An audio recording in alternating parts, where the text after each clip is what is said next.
Hello and welcome to a CFMEU News Update. I'm Daniela Intilli. Central Queensland mine workers are demanding the Prime Minister stand up for regional jobs and end BHP's discrimination against locals applying for mining jobs near their towns. Tony Abbott has officially opened BHP's Caval Ridge mine at Moranbah, saying he backed the 100% FIFO setup, but Queensland District President Stephen Smyth said the region was still reeling from BHP's ruthless decision to cut 700 permanent jobs from across its Bowen Basin coal mines just weeks ago.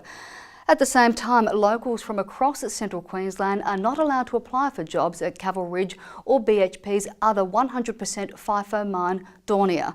The CFMEU is also deeply concerned that as BHP cuts jobs it's advertising for labour hire positions in the same mines, revealing a plan to replace permanent jobs with a casual workforce. The CFMEU joined unions around the world for a global day of action against Rio Tinto in October to highlight the anti-union, anti-worker practices of the mining multinational.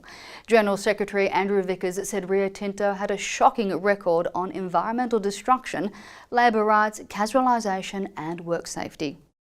Concerns about the way that Rio Tinto really acts and behaves in the workplaces, in the communities, in the countries in which they operate. Their disrespect for, in fact, almost open hatred of organised labour, the trade union movement. Their disregard for the Indigenous peoples in many of the communities and countries in which they operate. What is a pretty appalling occupational health and safety record, both in operations which they manage completely and in which they have very significant ownership and indeed control. The CFMEU launched a report on the day of action looking at Rio Tinto's direct engagement strategy. Report author Professor Braden Ellum joins us in the studio. Welcome, Professor. Hi, Daniela. Thanks. In this report, you expose Rio Tinto's anti-union strategy. Can you tell us about the company's attitude towards unions? Well, at first sight, the attitude's rather surprising. They're on the record as saying that union membership's a private matter, quote, of no concern to us. So we've got to look at what they do as much as what they say. And what they do is, over the last generation or so, have spent millions of dollars in court cases, tribunal cases, and in their own internal arrangements to, shall we say, encourage the workforce away from unions, because that's what direct engagement is, that's where the source of direct engagement really is, in this anti-unionism in the company. So what exactly is direct engagement?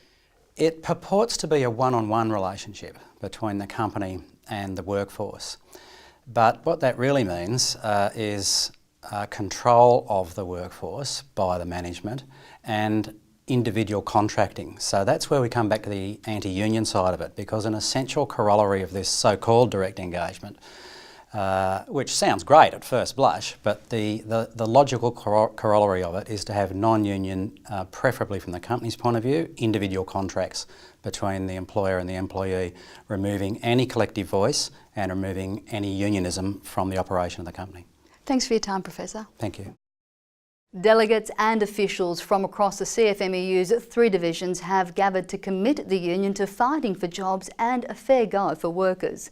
The conference vowed to fight the growing use of 457 visas that exploit foreign workers and undermine Australian jobs, to oppose 100% FIFO policies used by mining companies to lock local workers out of work opportunities, and to support reserving a percentage of natural gas produced in Australia for domestic use. A recent report exposing widespread corporate tax avoidance in Australia has found mining companies avoided paying billions of dollars in taxes last year. The report by the Tax Justice Network and United Voice found that nearly 1/3 of all companies in Australia have an average effective tax rate of under 10%. Big mining companies were among the most aggressive tax minimisers, with BHP and Rio Tinto in the top 5 companies shortchanging Australia's tax revenue. According to the report, Rio Tinto dodges over $400 million in tax obligations each year, while BHP pays nearly $700 million a year less than it should. The CFMEU has given its backing to a Senate inquiry into corporate tax evasion and avoidance. And for more information on any of these stories, head to the CFMEU website. I'm Daniela Intilli. See you next time.